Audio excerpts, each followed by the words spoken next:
Nag-produce ng overall sa North, nag-produce ng overall sa South, nag-produce ng 2 times pulling winner. Ang daming produce sa atin yan.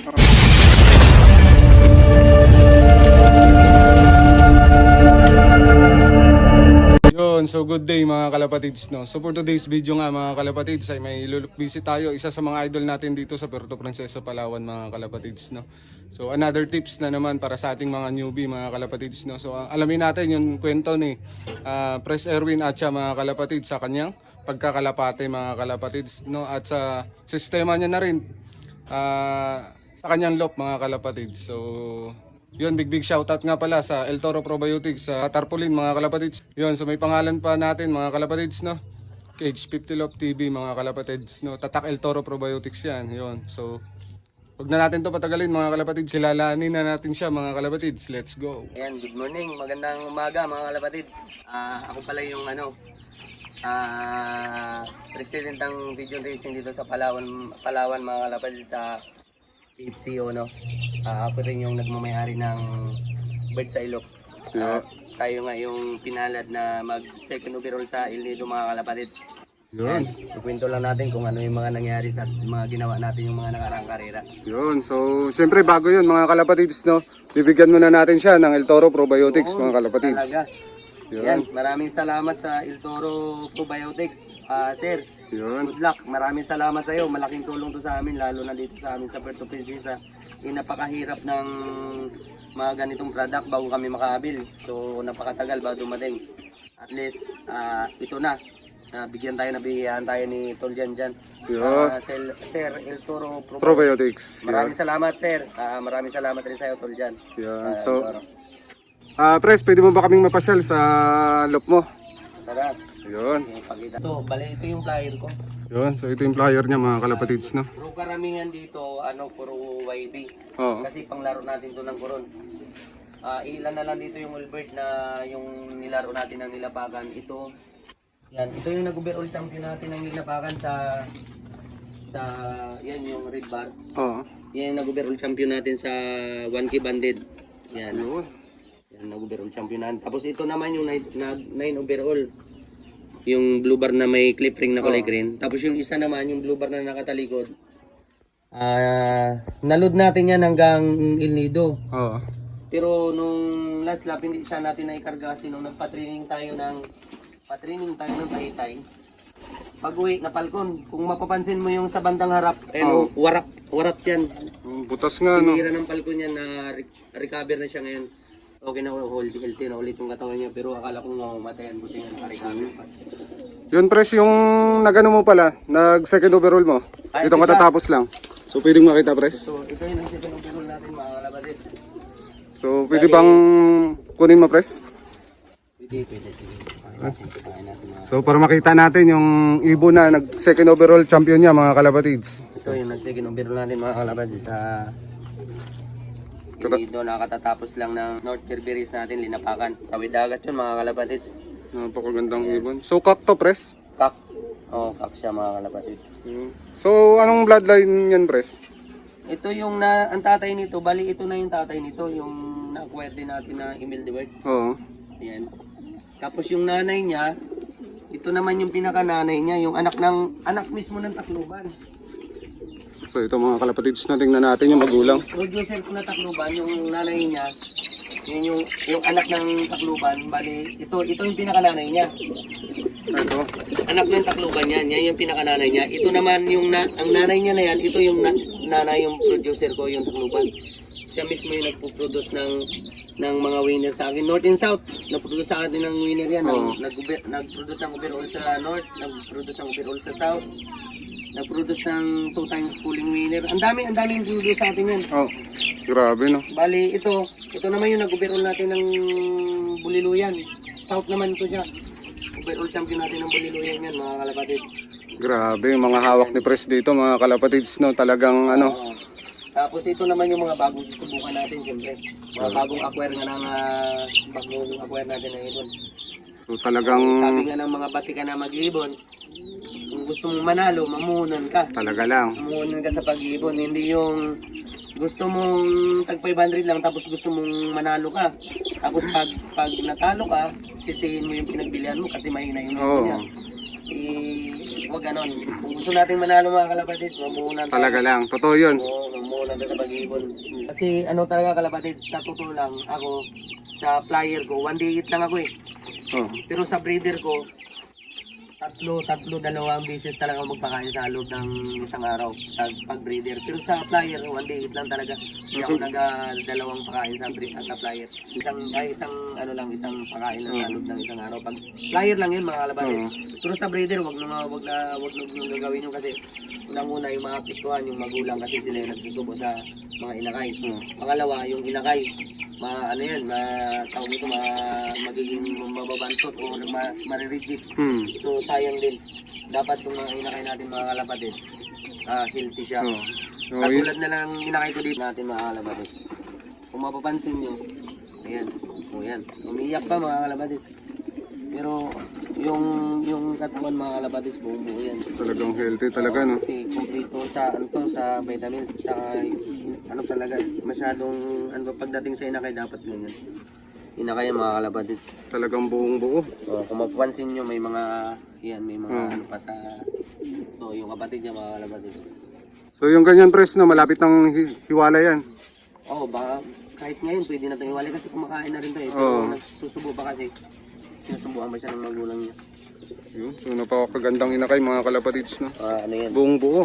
Tapos yung magulang niya, kung mapapansin yung mga kalapatid, kahit nagsusubo, pero yung mga magulang yan, hindi ganun kalaspag. Hindi nagbabago. Oo, hindi ganun kalaspag, malalaking katawan nila mga Yun pres, maliban sa nag second overall mo pres, nandito pa ba yung mga nag first overall mo? Meron pa. Yung isa doon, tapos ito naman yung, asan yun? So kung yan yung nakita mo, Oo.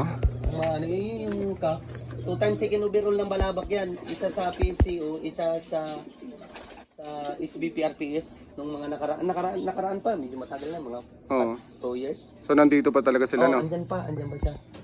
Yan, bali nakaraan nga, ay kahapon, nag-training kami ng tawag nito, ng salvation. Sakto nakita ko siya dyan, kakakalas lang sa breeder niyan eh. Oo. Kasi nag-breed tayo ng mga pangkuro natin, so isa rin siya sa nagamit natin. Pero nung nag-stop na tayo ng breed kasi dapat ito rin ang isa sa ko mga kalapatids, pag wala ng rain, so wala na tayong club ring na masusukan. Mag-stop tayo ng breed, ikalas natin para hindi na masyadong dumami yung ibon natin kasi pag sobrang madami, siyempre marami tayong pakain na magastos din mga kalapatids. Tama ka dyan, pres. So, at saka nakakatulong din yun sa mga breeder natin para hindi sila malaspag.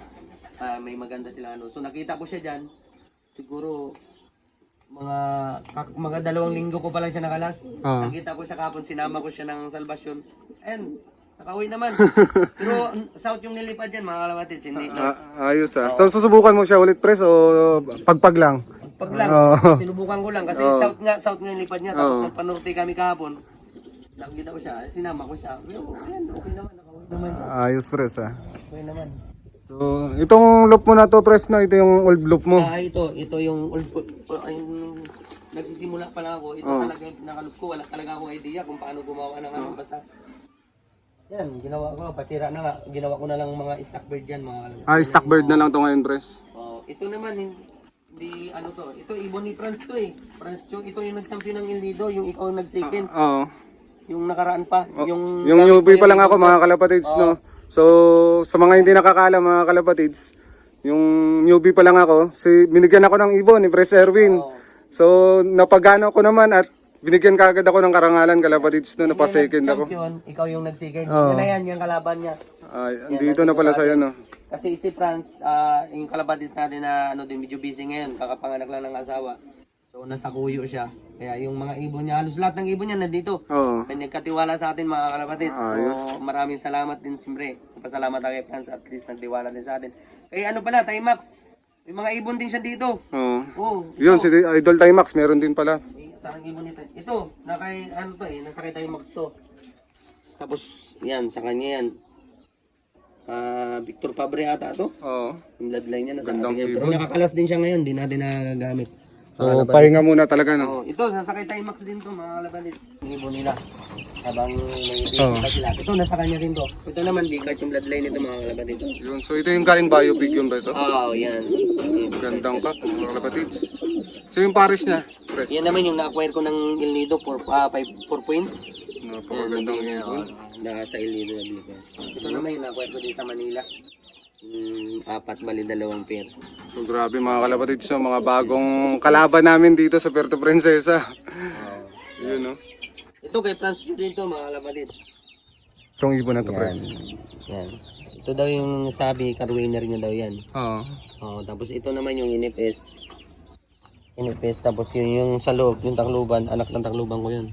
So, yung mga young bird na to, Pres, mga susuksukan to ng koron? Pasok sa atin yan, pasok sa atin. Oh, ayos ah. May bagong cancer na gustong maglaro. Wala namang sapat na kakayanan, mabait naman sa atin. So sabi ko sa kanya, sige, abil ka ng ring. Ako bahala sa ibon. Pero sabi ko, itong ibon na susukan natin, pares tayong magsusubok. Kaya tag-isa kami dyan. Isa sa kanya, isa sa akin. Ayos, napakaswerte naman nun, Pres. Subok na yung ibon na magagamit niya. Ring lang. Bali, 5 ibon mga kalabatis. Kung iba nagpapasusok ng papabayad kalabatis, sa atin nilibre lang natin. Hindi naman sabi hindi tayo nagpapabayad, pero sa atin nilibre lang natin gawa ng yung tao. Unang-una nag-aaral pa. So wala rin kakayahan pa talaga na bumili o gumastos para sa pag-ibon. Sabi ko sa kanila, unahin niyo muna yung pag-aaral niyo. Kung mag-alaga man kayo ng ibon, huwag karami. Para kahit papaano, matutusan niyo yung pangpakain o kung ano man yung mga pangbaon nyo sa school. Kasi pag puro ibon na lang, baka mamaya kami pa yung maging dahilan na natigil kayo sa pag-aaral dahil sa pag-ibon. Ayaw ko naman ng gano'n. Tama. Kaya sabi ko hanggang 5, kaya yan, sabi ko lang yan. Ayos. Ito kay Pras niya yan, Taiwan yan eh. Ito, may mga Taiwan din pala dito si Pres, no? Ito naman yung sinasabi ko kanina yung nabili at sale dito na. Ayos, napakaganda mga kalapatids, no? So, Sabi yan lahat mga kalapatids. Pres, hihingi lang kami ng tips para sa gusto magsisimula ng pagkakalapati, no? Sa mga newbie. Sa gustong magsimula talaga sa pag-ibon mga kalapatids, ito lang masasabi ko, yun nga. Sabi nga nila, gusto mo talaga magsimula, siyempre doon ka na sa tama. So dapat talaga may sistema ka, may bloodline ka, at saka unang-una, dapat mamuhunan ka sa ibon mo. Huwag yung mambuburaot ka ng kapwa mo pansin, tapos didiskarte ka ng ibon, tapos pag nawala, mabigyan ka ng ibon, isisihin mo pa yung pinagkunan mo. So dapat mamuhunan ka talaga mga kalapatids sa pag-ibon. Yun talaga yung number 1. At saka siyempre, pag may bloodline ka na, may sistema ka na, yun nga sinasabi ng mga batak na baliker na napapanood ko, may bloodline ka, may sistema ka, yun lang yung panalo mo, lalo so sinamahan ka pa na swerte. Talaga. Kailangan talaga rin natin ng swerte. Kaya tayo, siyempre, yan nga, kung nakikita nyo naman, sabi ko na rin lahat, nag-upload din tayo ng ibon. Gawa ng, ngayon, kahit mga newbie mga kalapatids, pag, sigurado iiwan ka sa iri, kasi halos lahat ng ngayon, lalakas na talaga. Malalakas na ibon, kaya sabi ko hindi na sapat yung kakayanan ng isa lang. Kailangan natin dumagdag ng bagong birsa. Kaya sana sa susunod na race o sa sunod, marami pang mga darating na race. Sana makasungkit ulit tayo mga kalapatids. Hindi man natin hinihingi na talagang tuloy-tuloy, pero at least kahit papaano, hindi tayo nawawala. Andyan pa rin yung pangalan natin sa Pigeon Racing mga kalapatids. Yun lang yung masasabi ko sa mga newbie. Yun, so dito ko muna pinuputol yung video mga kalapatids, no, dahil masyadong mahaba, kaya lalagyan natin ng part 2 to mga kalapatids, yung pag-interview natin kay Pres Erwin mga kalapatids, no. So sa gustong mapanood yun mga kalapatids, no, abang-abang lang dahil i-upload natin agad yun mga kalapatids. Maraming salamat. Bye.